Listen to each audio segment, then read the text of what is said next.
I think we're live.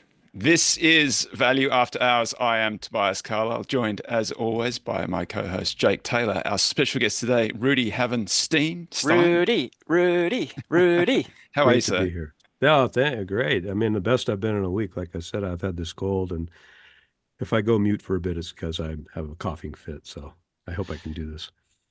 But go with you guys, I wouldn't miss it. It wouldn't cancel. So I'm honored. So, well, I don't want to sort of ask too many directed questions. So maybe we'll just open it up. What's happening in the markets? Well, they fluctuate, Tobias. Thank They, you. Thank you, Mr. Morgan. I predicted that, like, and I had an ex post from years ago that said I predict the markets will fluctuate, and I think I've been proven correct. I never, I never try to predict the markets because I'm not very good at short-term timing. Longer term, I'm okay. I listen to a lot of podcasts. I read a lot of people. There's smart guys right now that'll tell us we're starting a new bull market. We're going to blow past 6,100 and go to the moon. And they have very great arguments. And there's people who say, oh no, we're going to go down to 4,800 or pick a number. And I have no idea. I've given up on trying to predict the market. I mean, we have so many. Fundamentals aren't really even they don't matter anymore, really. I mean, I think overall, I think someone said the other day markets go up 90% of the time, so I would expect markets to go up 90% of the time. Now, I've also lived through, just in the last 25 years, we had 50% down in the indexes and 80% in the Nasdaq in like 2001 to 2003 or 2003, and we had 50% down in the SPX in 08, 09. And so that can happen, and I'm always prepared that I was aware that that could happen. So I always like to keep what's a CFA would say too much cash or something, but that's an option. It's an optionality on future buying, and I have no FOMO. So if I miss out on the big rally, then so be it. Do you think that we've sort of eliminated those big crashes? Because there was one in 2000, there was one in 2009. Really, since then, we've had like 20 was a flash crash, bounced like a golf ball off a concrete path. And then 2022 was like a gradual kind of, I thought 2022 was looking pretty nasty and Start then of just something real. And then, shrugged it off. yeah. Uh, Is the Fed well, put a real thing? I think it was Grantham who had a great line about Fed's got your back, Fed's got your back. Well, the Fed had our back, in 08, 09 too. Um, If you're in and jujitsu, it's not a good thing to hear someone's got your yeah, back. and I've posted before the charts of the Fed funds rate during a cutting cycle and all through '01, to '02 or whatever, and from '08, '09, you had this massive cutting cycle as the markets are crashing. Yeah. So Of course. lower rates are not necessarily the answer. Now, in 2020, um, they threw what, 5 trillion or something. I mean, they were buying $500 billion of MBS in a month or something. It was insane, and so they went insane, I think. I mean, they really went insane. People say, oh, Powell, he's not Bernanke and Yellen. They sure did. And actually Greenspan started it. He's patient zero Yeah. in my opinion. But Bernanke, yes, Bernanke, I have nothing but contempt for Bernanke and Yellen, but I don't take Powell off the hook because he went insane. They had $0 in MBS in 2008, and Bernanke bought a couple trillion and then, or bought a trillion, and then Powell got it up to what, almost 3 trillion. And that just totally screwed up the housing market for our lifetime, I think, or at least, until reality sets in at some point. But that was unnecessary. And, he's buying corporate. I was just reposting an old thing about the guy that was running the treasury program to buy corporate bonds back then, had a vested interest in his own dad's company that owned a ton of high yield bonds. And so basically he's trading his book from the US Treasury.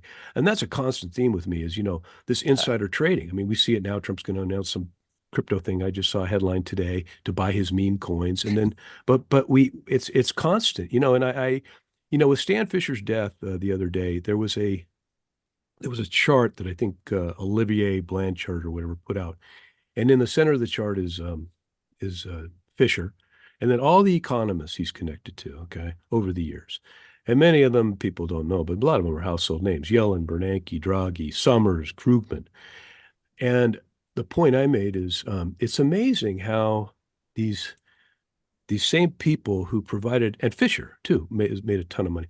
The same people that provided intellectual cover for policies that led to massive spike in wealth inequality also gained generational wealth from the same people. I mean, Fisher was hired by BlackRock. Bernanke's at Citadel and PIMCO. Yellen just went to PIMCO. You know, Kashkari was at PIMCO. Um, Dick Fisher went to Barclays. They all, you know, Dudley is basically a Goldman Sachs mole his entire life. So it's corrupt. In my mind, it's absolute corrupt. They are there. They are not working for the American people. The Fed is not, and they're unaccountable, and they're never held to account, and they're never fired or anything. They just go back to their reward. You know, Yellen's making, before she was Treasury Secretary, was making $300,000 a speech talking to the same banks that a year before she was the head regulator of. You know, what's up with that? And there, of course, nobody in Congress. I mean, we don't have any sheriffs because Congress is doing the same thing. I mean, to me, it's blatant corruption if you're on the House, you know, Financial Services Committee regulating Citigroup, and then you go work for, get a big payday at Citigroup. You know, it's just like one of the New York prosecutors that was working to prosecute Bill Black for some allegations. He ends up going to a boutique law firm that defends Bill Black. So, you know, these deals are made, you know, and if you got enough money, there's no, you know, ever since Ken Lay and Jeff Skilling, and Ken didn't even go to jail, he passed away before he did. When has any white collar criminal ever gone to jail in the United States? And people see that, and they think like, well, heck, if I steal $5, well, in California you got to steal $1,000, but if I steal $1,000 from a store, I'm going to do a couple of years maybe or something. But you could still steal billions, and you know, look at a bank like JPM that has had, you know, that not only had dealt with Epstein for 15 years and violated a number of reporting requirements, but they've been convicted of 5 criminal felony charges at least, while Jamie Dimon's been CEO, and no executive apparently for these criminal actions. And this happens at every big bank. It's the brick and mortar and the shareholders that pay the fine. I mean, that should outrage the shareholders, but everybody loves Jamie Dimon, who's, as Ben Hunt says, generationally rich for being a manager of a bank that the government won't allow to fail. So I mean, it's a scam, and I think it's scams everywhere now, grifting everywhere. Bugs me. Yeah. Is the solution Bitcoin? Oh boy, we're stepping on let's that really mine already. tips and Hey, don't set me gas off on on a fire. coughing rant, please. Yeah. Yes, Bitcoin fixes all of this, but I don't know. It seems like listen, let's just say crypto, because I don't want to Yeah, let's not promote. people. But you know, it started not, you know, Satoshi was this sort of libertarian ideal of, you know, this money that was exempt from government control. And now you've got Larry Fink, you know, as like its biggest backer. I mean, it's been crypto, because I don't want people say, well, you haven't studied it enough. Okay, crypto has been co-opted by some of the worst billionaire scamming sleazeballs, and nobody seems to care. And you know what? It's coming, you know, Trump with his meme coin and all that, you know, there's no shame. It's just avarice. I don't know. You know, president used to have some sort of dignity. I mean, even Clinton was embarrassed when he got caught, but now it's like, here's, you know, I joked years ago I should have a Rudy coin and I could probably make $1 million. I'm just not motivated. But I mean, I probably could, because it's such a joke. You're just scamming people, and that seems to be the big business in America today, is scamming people. What does do any of the coins do anything? I don't know. I mean, I looked into some white papers years ago. There was one coin called Monkey Coin, and it was just I was reading this white paper. You know, they had the white papers back then, kind of like Tether has attestations. You know, so, and I'm reading it, and it's complete nonsense. It's just complete nonsense. And so the CEO of Monkey Coin, you know, starts calling me all these names on Twitter, you know, and of course they ended up, I think, being charged with fraud and all that, you know. It's just funny. It's no fight coin, the Monkey Coin. Yeah. Can you believe that had the gold market standard. that had the market cap of like Ford at some point? I don't know. I think it's probably holding up, isn't it? I don't know. Well, look at Dogecoin. The guy that created Dogecoin he's like, as a gag. Yeah. I created it as a joke. I can't believe. Someone asked, aren't you concerned about the energy consumption that's used to produce Dogecoin? And his reply, I think it was on Twitter, he's like, dude, I thought about it for like 10 minutes before creating it. He goes, no, I didn't put a lot of thought Yeah. into the ecosystem, that it would affect. So we're in a time where everyone's grubbing for money. You've got house hacking and all this other, my post today on Substack is like, a great Melody Wright line. Well, I've been saying for you, your home is shelter. And suddenly home has become an investment. And that's been a huge part of problems in our country. Young people can't buy houses, but Tom Barrack can buy 100,000 or, 10,000 or whatever. And it's just not right. It's not good for society. I think Mark Faber had a great quote about GDP. He goes, GDP doesn't mean anything. He goes, you can add GDP by digging holes and filling them in. GDP is the standard of living of the average person. Are they doing better? And I think in this country, they're not. I think Carly Bassman talks about, you have an island where, um, 10 people and 9 of them make $1,000 and 1 of them makes 10 million. And the average is what? You'll say, well, the average income on that island is, 5 million or 4 million something. But that's a total distortion. There is no average there, and the median is kind of a little bit meaningless. But yeah, anyway. But I'm Yeah. not coughing, so that's good. Did the Fed buying all those MBS have more of an impact on the housing market, or is it I think private equity so. buying up a whole lot of housing? Like, is both of those things sort of squeezing out Well, new home there's buyers? a guy on X who Randy Woodward, and he sells bonds to banks. He's a bank, so he knows Yeah, I way more know. than I do He's about this stuff. You know Randy, right? convert bond or something like that. No, no, no. Yeah. Sorry. He's a So bond he guy. deals with Yeah, banks all the time. There's bond an interview freak. I posted of him, and sometimes I go through after I do these podcasts, and I'll repost some of the things I'm talking about because I can back up all this stuff. But Randy has a little few minute talk where he goes, I don't know why the Fed was buying MBS. He goes, my clients were buying them, they were falling, but he says, but I think they were trying to save someone, and I hear it Mm. was in Europe. They were trying to bail someone out. And I think that's what happens. In 2020, Ken Griffin is on the phone or has Ben Bernanke get on the phone with Jay Powell. And Janet Yellen was working for Magellan Financial back then. Nobody knew. I couldn't even find a single news article about that, but I saw it in their promo material. She was working for them. So who you don't think they were calling Powell and telling him you need to bail out Citadel? You need to make sure that Magellan's funds don't go down.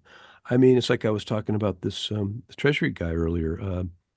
They're just protecting themselves. I mean, you don't think Dick Fisher was saying, "Hey, can you guys? Barclays is losing some money." You had Bill Hackman. I mean, God, I have clips of this. Comes on, as you remember, literally crying. I mean, on TV, oh my, don't kill my dad. We need help, and all this. And then he gets this massive bailout. And 2 weeks later, there's an article. Bill Ackman boasts that he made $2.6 billion on COVID bounce trade. Okay.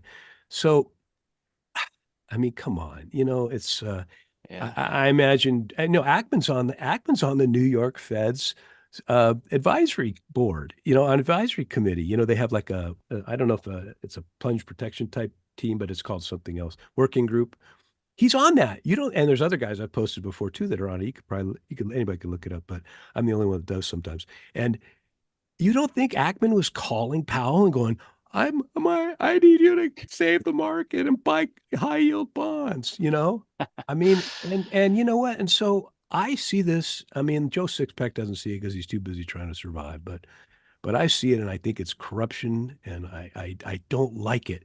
Now people say, well, what are you going to do about it? And that's going to change. I go, well, I know, but I'm just like, I'm Tweet going to about it. keep plugging Yeah. away. But Well, as that I've said, I that told you I'm sorry, the purpose of my account is to amuse me and for future historians, if there are any.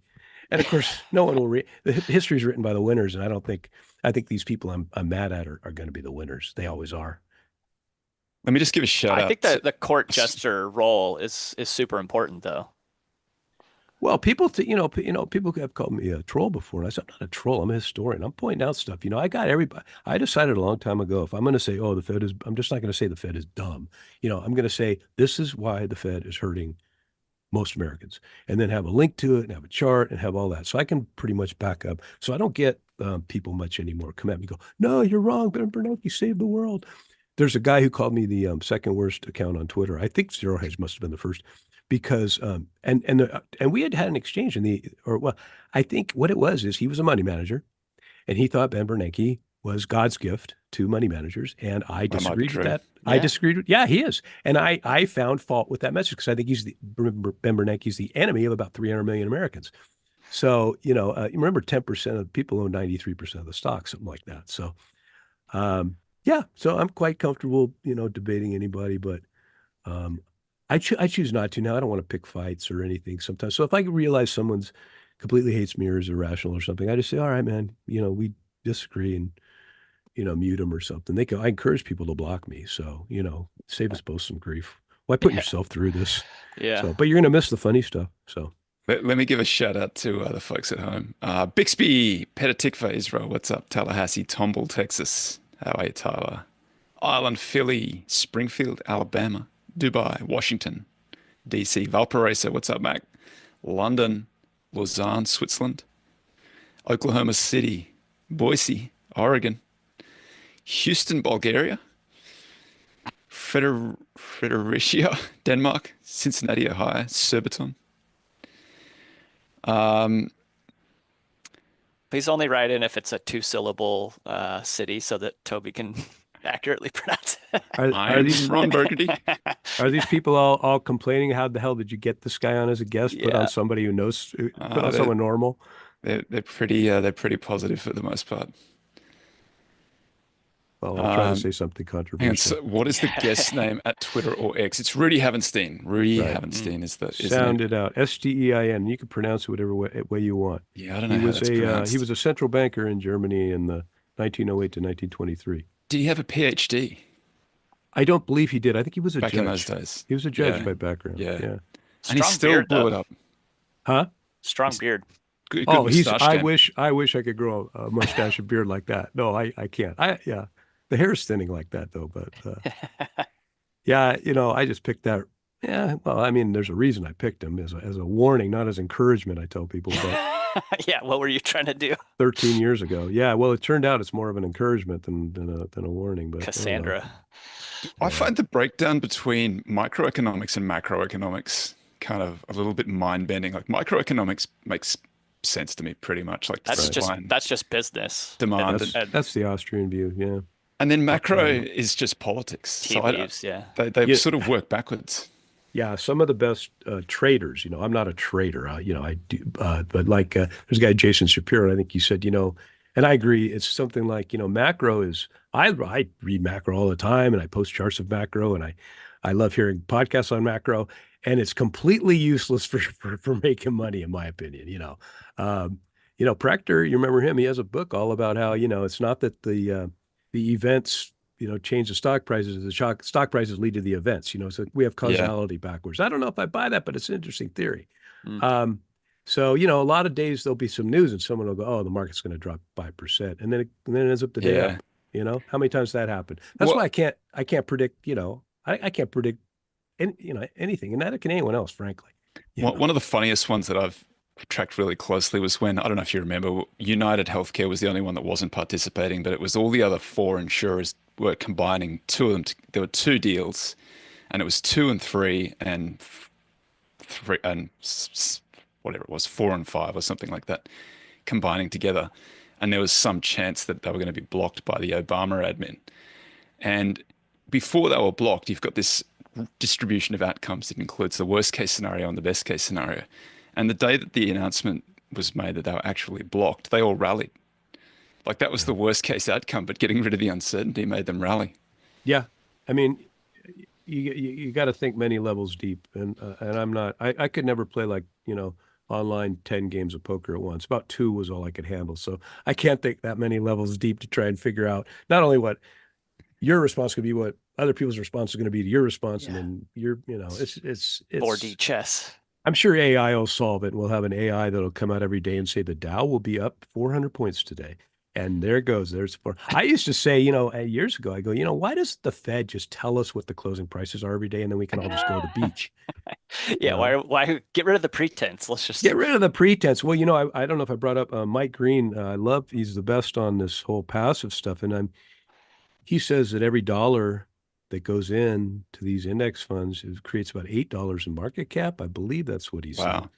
And so as long as you have funds coming in from 401ks and from all that, I mean, it's this train, nothing stops this train, as Walter White would say. But now that can someday work in reverse, I But keep I thought thinking, we were at that point. I thought we were at that point a few years ago where the boomers were now net sellers of equities. And I think that was what Mike Green's point was. I forget the year, whether it was 2018, at the end of 2018, it was a bit of weakness. And I think that was Are the they? first year because that I was thought the public 68 was boomers. going nuts diving in. I don't know. I don't know the answer on that. Well, this is just net saving for that generation. I think Well, 2018, they would have been 68, the ones born in 50. yeah, but the are math the they math are they checks out. living are they living longer and holding on to their Yeah. stocks longer? I mean, I know guys that own, a decent amount portfolio of stocks, and these are the kind of guys that call me when the market's down a few percent. Oh my God, what's going on? And I'll say, but did you? None of them have sold. Yeah, even when we were down in April or whenever it was, we had a 20% drop, and they didn't sell. They were freaking out, but they didn't sell. And then apparently, at least in May or whatever, the public came in size, right? It was I heard it was the institutions that were pulling out, and the public was diving in. So I don't know. People think the public's dumb money, but I don't know. There's plenty of guys on Wall Street that are dumb money too, I think. So I don't have an answer, but I that saw a chart today that said that M2, so M2 exploded through COVID, and then they've been draining it until like pretty recently, and it started ticking back up again. It looks like it's back on the long-term chart path according to this chart that I saw today. Do you have any thoughts on M2? I look at it once in a while. Let's look here.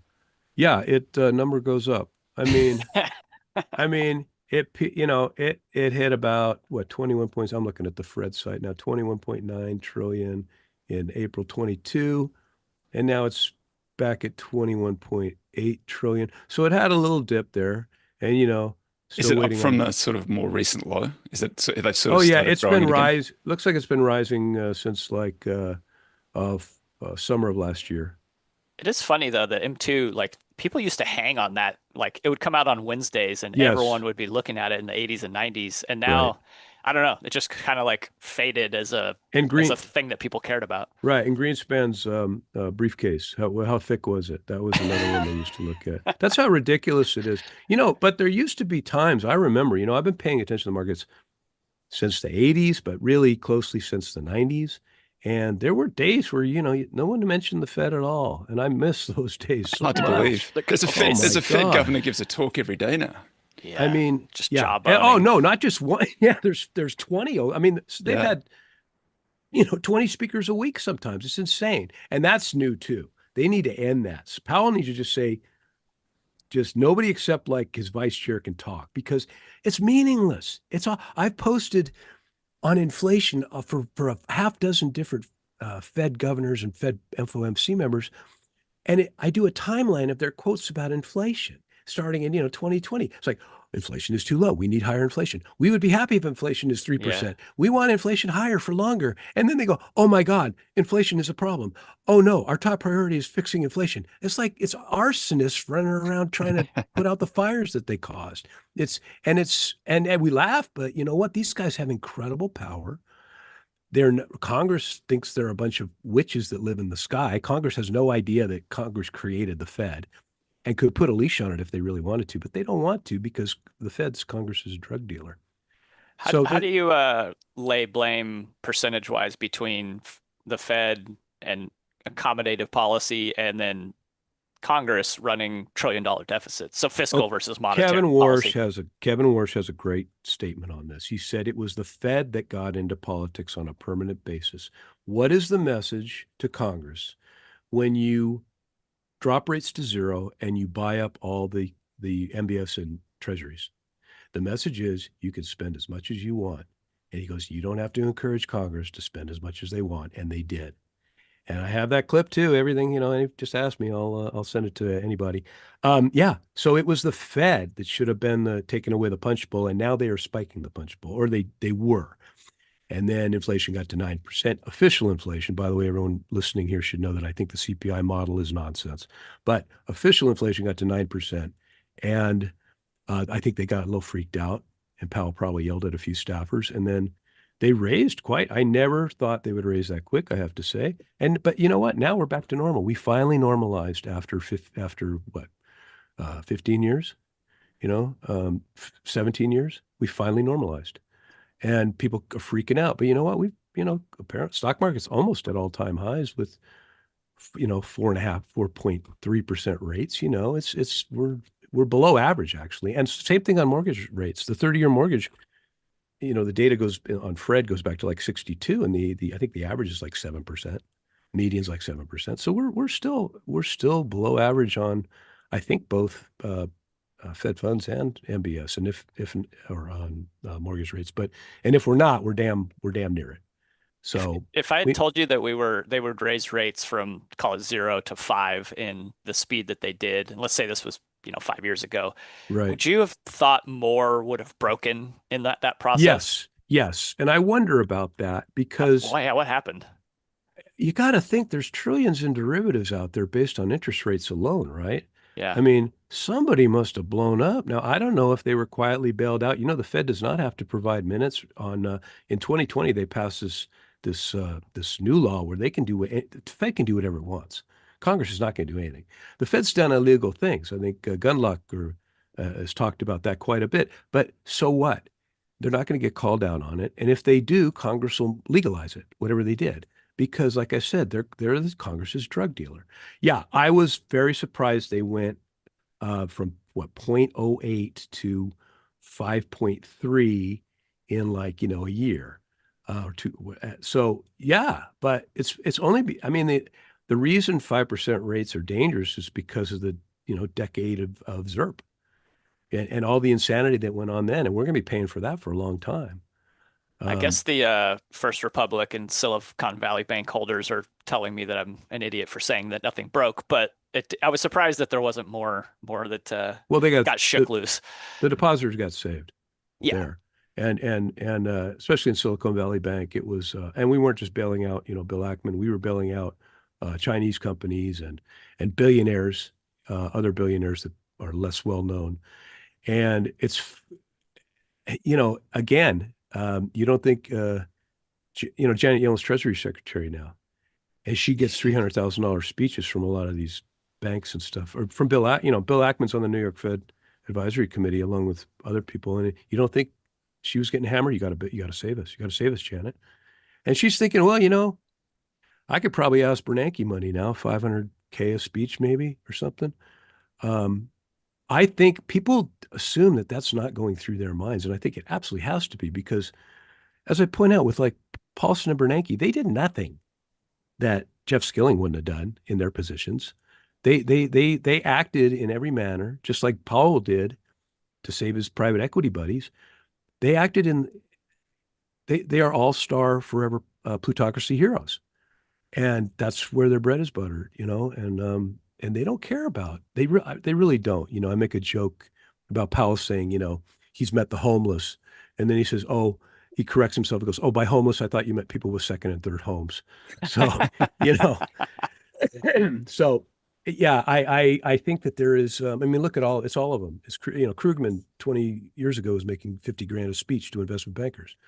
God knows how much Larry Summers has made over there. He made 20 million from the time at least in the financial industry, from the time he left after repealing Glass-Steagall until he went to work for Obama, along with Rubin. And those two are two of the worst financial war criminals around, So, yeah, there's just so much corruption, and there's no cops on the beat, and it's discouraging. So everybody says, well, fine, everything's corrupt and whatever, I'm just going to make money. And I'm like, okay, but that's great. I want to make money too. But you know what? We have a society, and I kind of have a vested vested interest in not having this, Bolivian level of wealth inequality where, the super rich live in walled cities and on Elysium and on, Mm. what was the train movie Snowpiercer, Hmm. and then everyone else just like is Darwinian capitalism. So, I think we have a fascist system largely of big business and big government. I mean, that's fascism.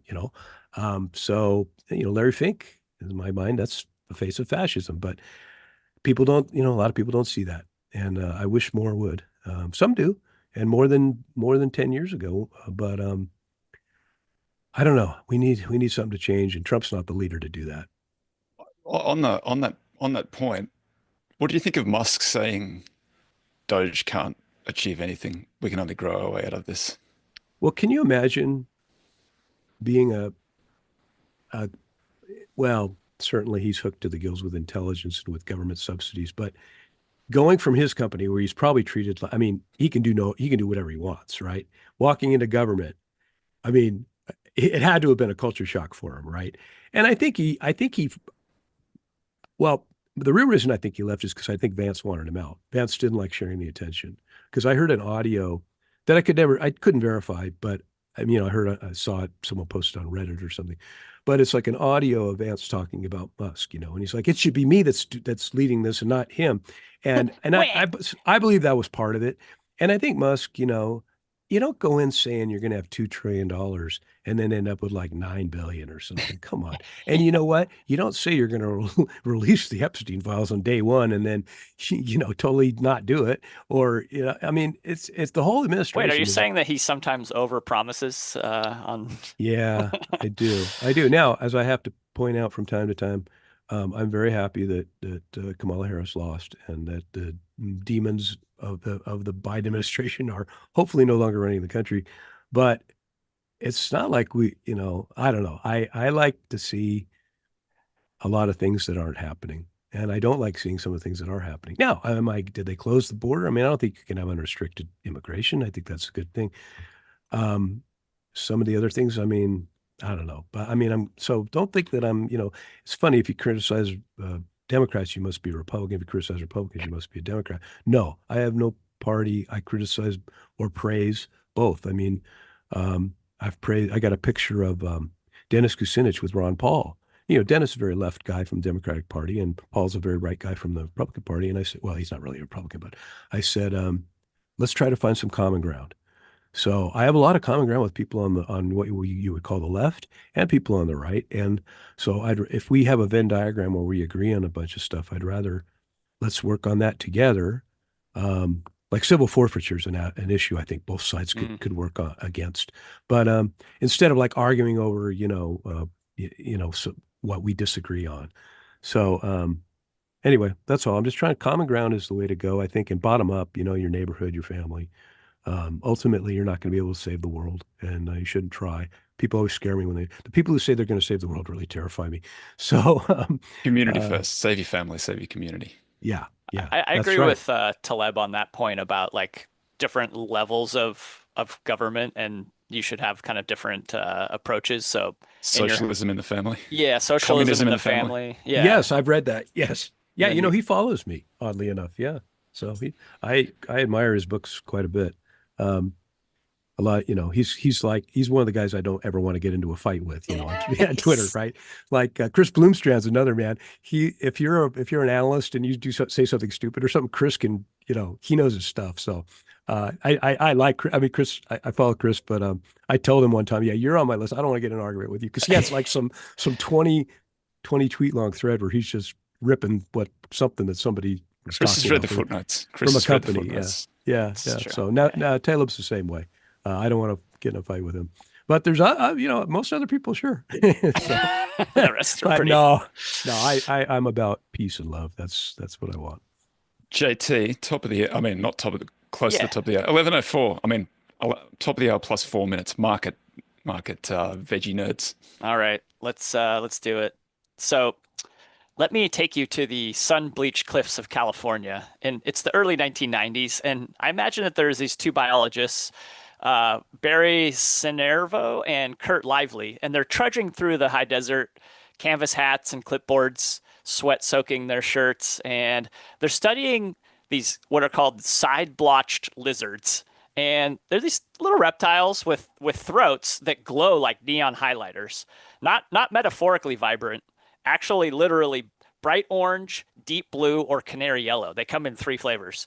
And at first blush, it looks like maybe Mother Nature has been watching too many episodes of Power Rangers, but those colors really aren't random. They map genetically and hardwired to specific mating strategies.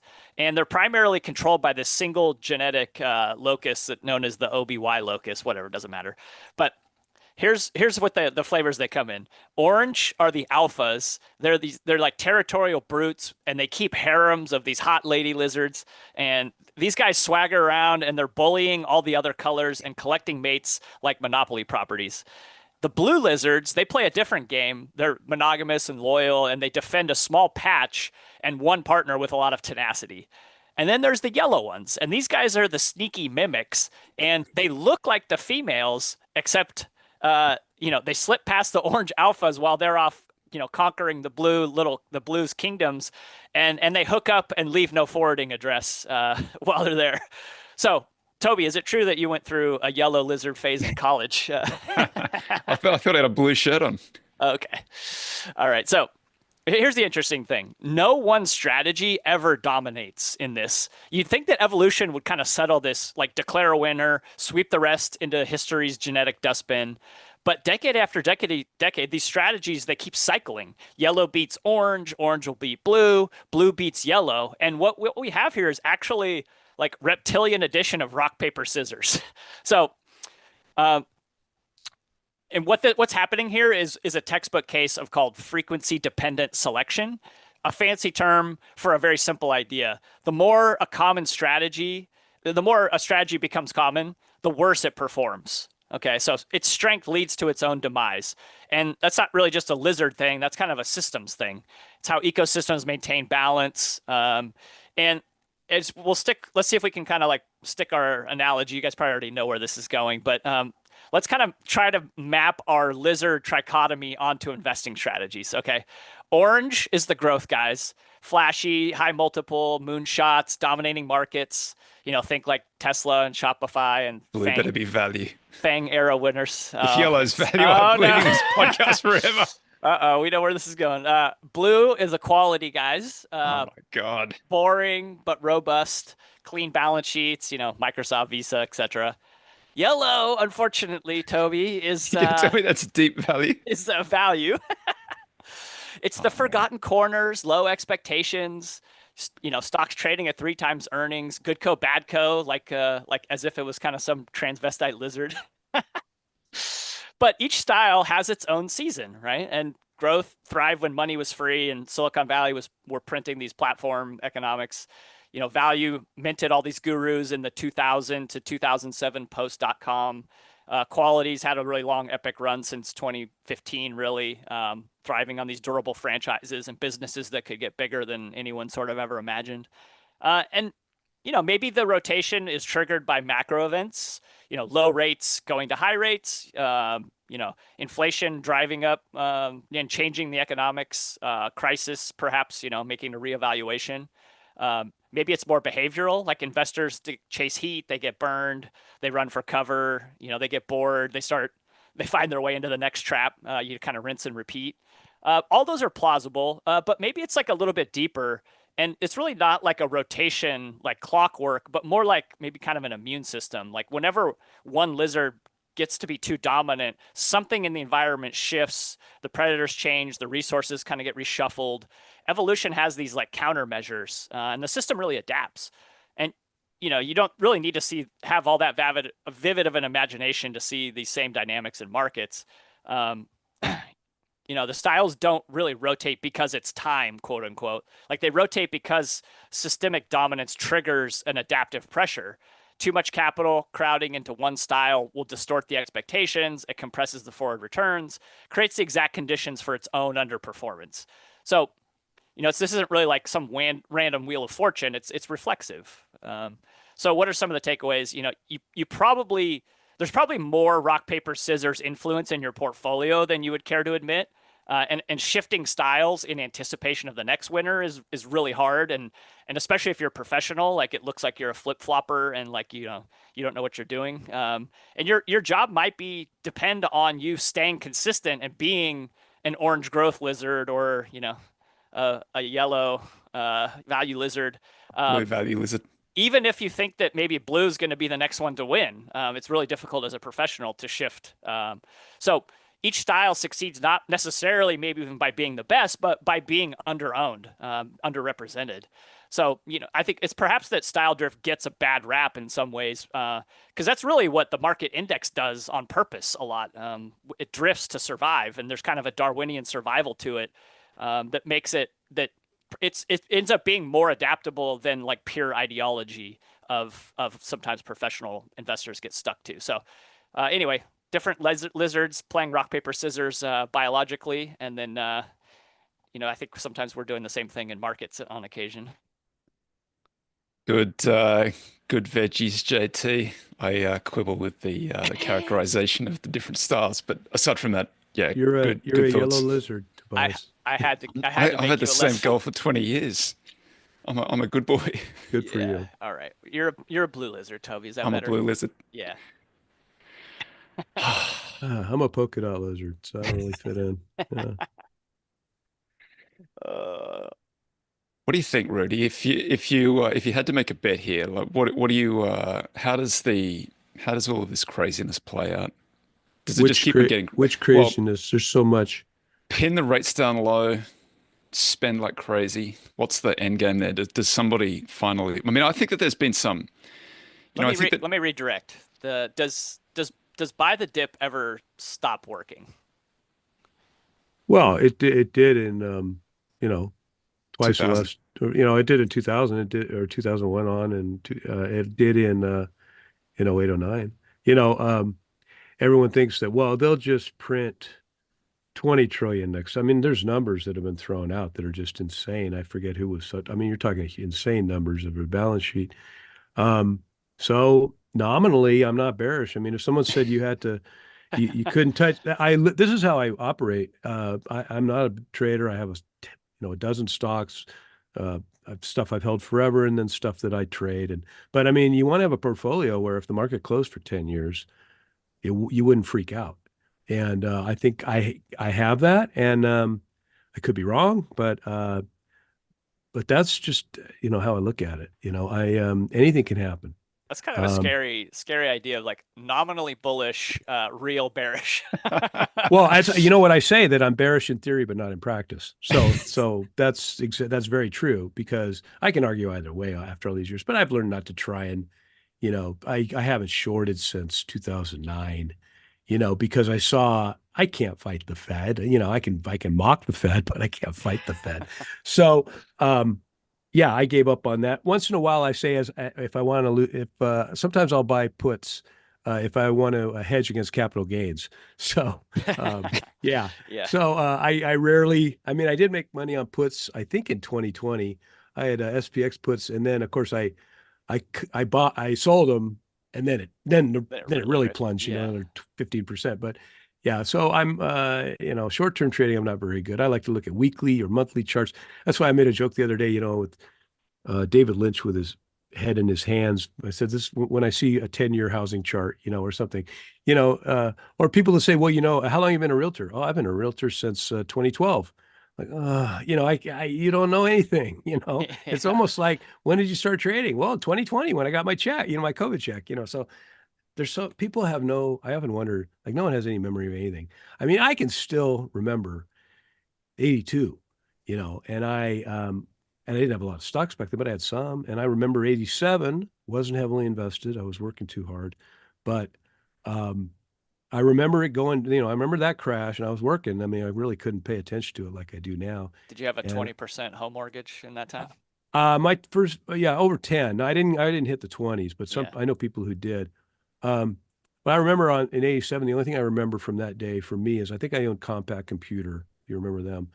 And it was down like, 20% that day or something. But, you're young, it's best to learn your lessons when you're young and not, not I later on. mean, I did. I started trading very early, and always had a job.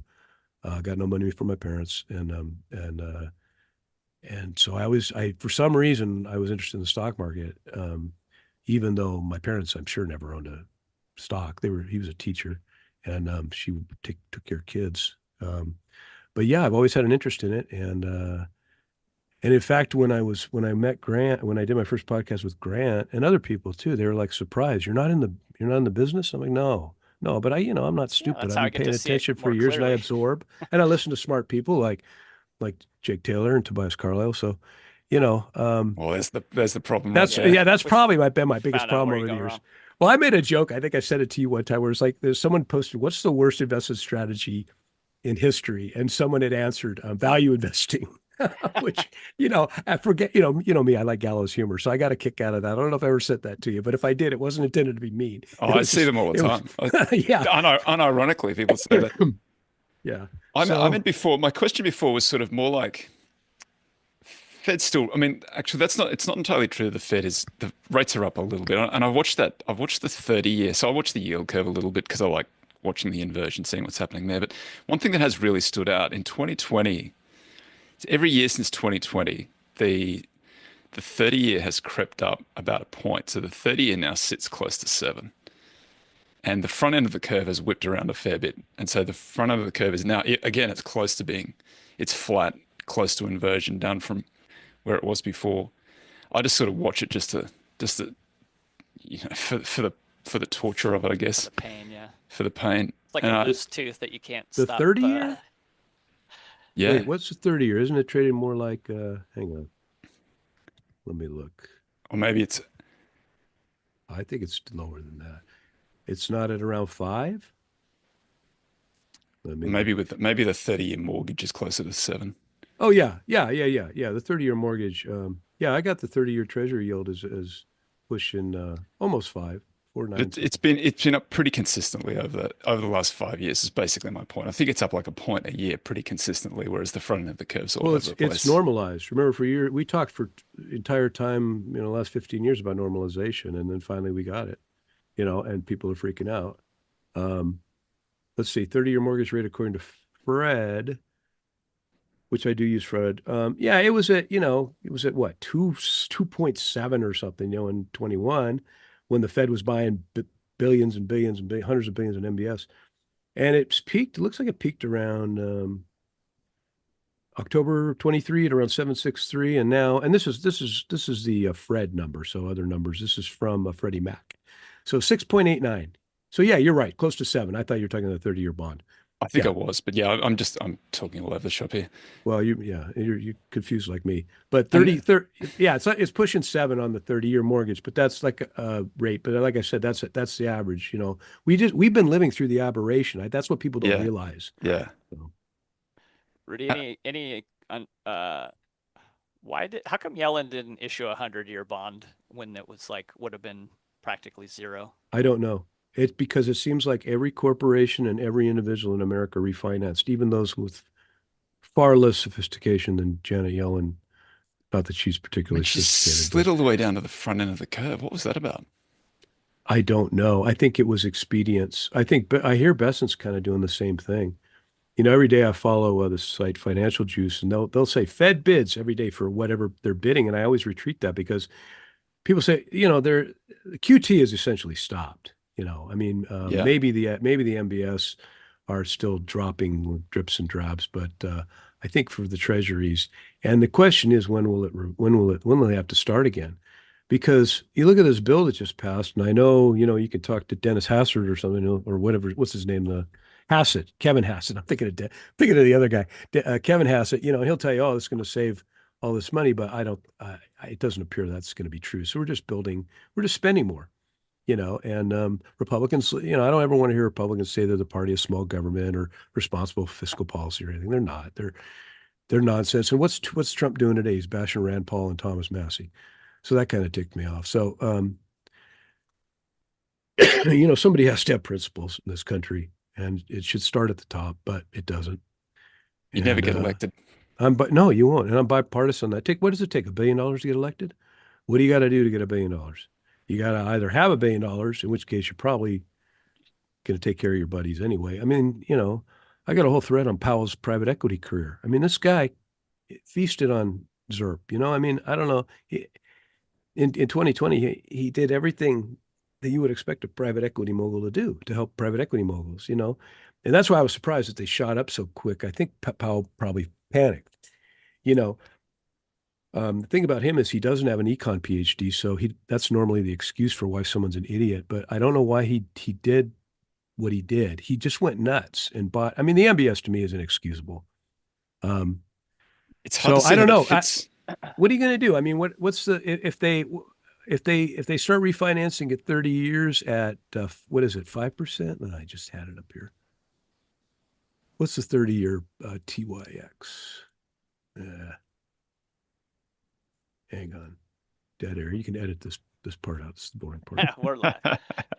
I know. I just realized that today, and I We thought just I'd be. ask the cloud, the hive mind. The hive Yeah. mind will tell us Yeah, sometimes. I mean, what's the 2-year at? That's okay. So the 30 years at like almost 5, and the 10, what's the 2-year?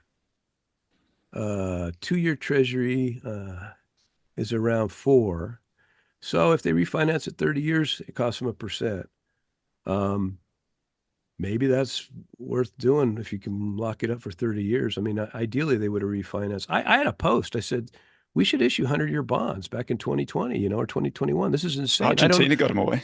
I'm not. Yeah, I'm not a a PhD economist, but it made sense to me, and I don't know why they didn't do it, but they must have had a reason. I think they still wanted to stimulate. They wanted to. I don't know. I don't know what I just think they're self-interested and they're worried about the top 1%. These Fed guys, I really do. Does that do you think we see a day where the Fed buys directly into the public equity markets? Yellen has suggested that. Yeah. And can you imagine the Fed, which we know is overwhelmingly Democratic, could start saying to boards, you need to give everybody a 20% raise. You need to stop investing in, you know, Guam or some place. They start imposing their social policies. You need to spend X amount on zero carbon. I mean, it would By be the way, you need to insane. buy all these U.S. Treasuries we're printing too. Most of these people, they went into college and they never left.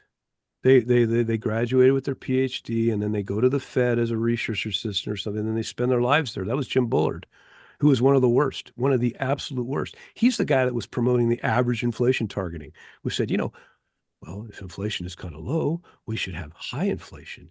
And he's an idiot, and he's gone now. But we got another guy in, it's just as bad. But it's Druckenmiller says we've never had a deflationary collapse in this country because inflation was like 1% or 0%. We've had them because of bursting asset bubbles. And the Fed does not understand asset bubbles.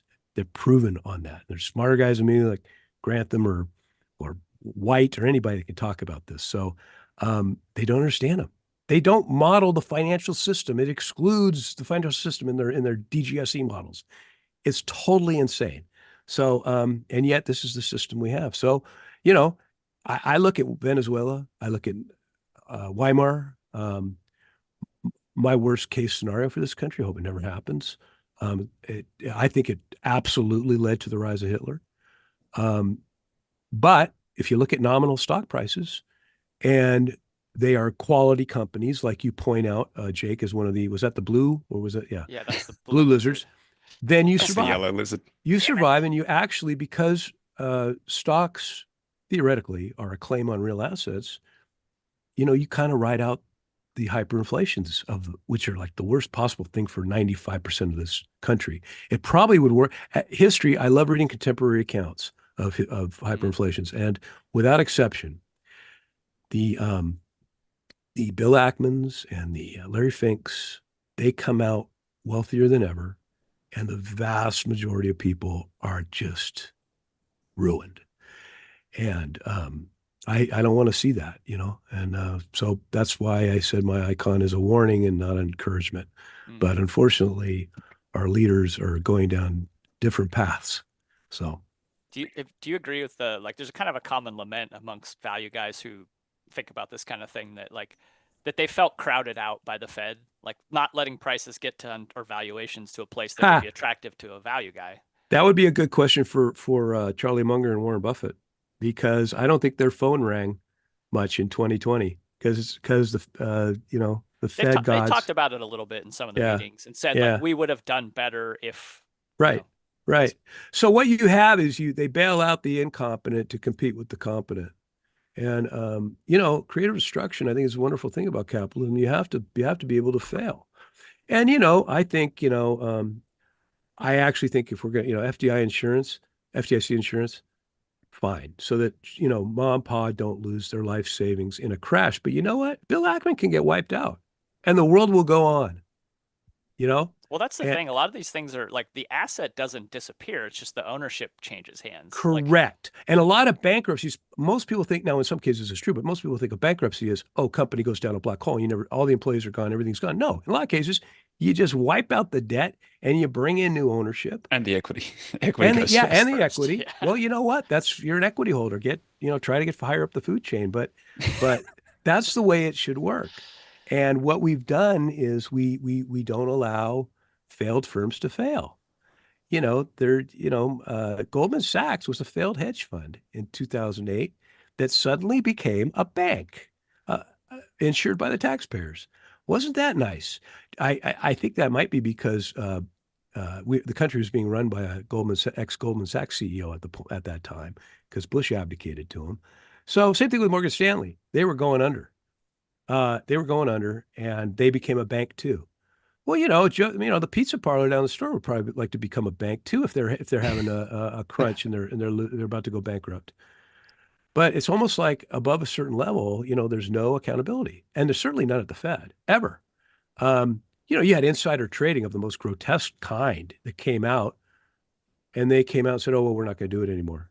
I'm like, you can't get more insider trading than your Fed Reserve to say, and they were like, I'm like, you guys have been in business since 1913, and you just discovered now that it's wrong to be trading. I mean, Goldman Sachs Kaplan, I think, was trading $1 trillion a trade, at that time, right around March 2020, and nothing. And now CNBC keeps bringing him and Clarita back on every day to yak. It drives me. Oh, there's no accountability. There's no history. Nobody remembers anything. These are not good people. And the Fed is not a good system. It is overwhelmingly helped the top 10% of the population at the expense of the other 90. And a lot of smart billionaires are kind of waking up and talking about the massive spike in wealth inequality that Druckenmiller said QE was the single biggest exacerbator of. So we And should think about that. do you agree with the finding that perhaps there's more war to be waged in this kind of system if you don't have to pay the bill as you're going? Yes, wars are expensive, and we put them on the credit card. And I say, well, why don't we and let the grandkids pay for it? Why don't why don't- If you had to raise taxes to go fight in Iraq years ago, you think we would have gone to Iraq? No, I don't think so.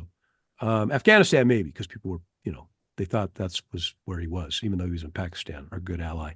But yeah, it's I don't know. I don't know.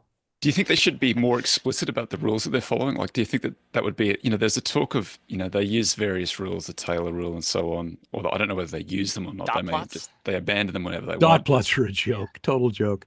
Yeah, I don't think they know what they're doing. I mean, Tom McClellan is a smart market guy. Says, just replace the FOMC with the two-year yield. Yeah, yeah, I follow the 2 year for that reason. And they do, Yeah, they track it. because the Fed funds tends to follow the 2-year yield. So what would that mean? The 2 years, what did I just say? What's the 2-year at? Four. TNX. 4? I actually have a little, I No, I think it's a little lower. Let's see. TNX. I track the indicator. It's 4.4 roughly, let's say. So what's the Fed funds at? That's right about where the Fed funds at, isn't it?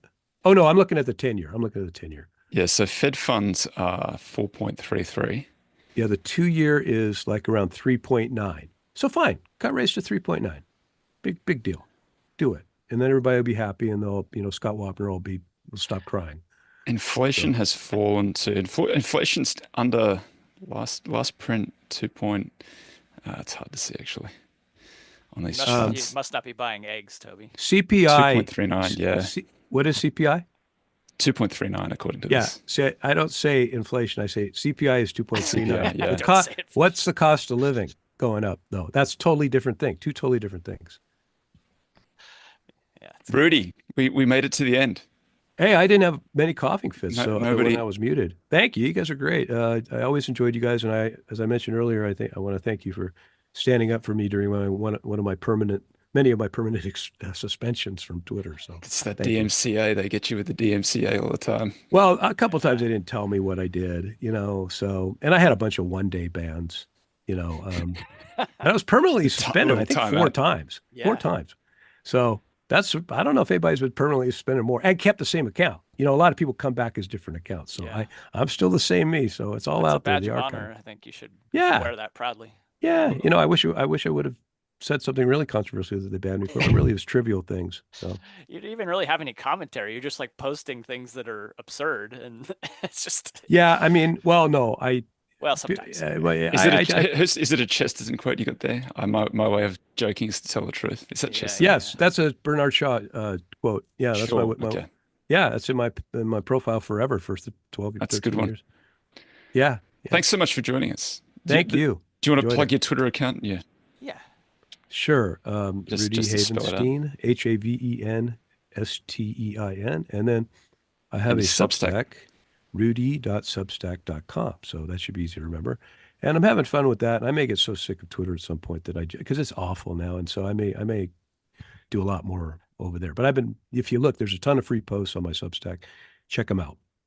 Well, thanks so much for joining us, folks. We'll be back next week. Same bat time, same bat channel. Thanks, JT. Thanks, Rudy. Thank you.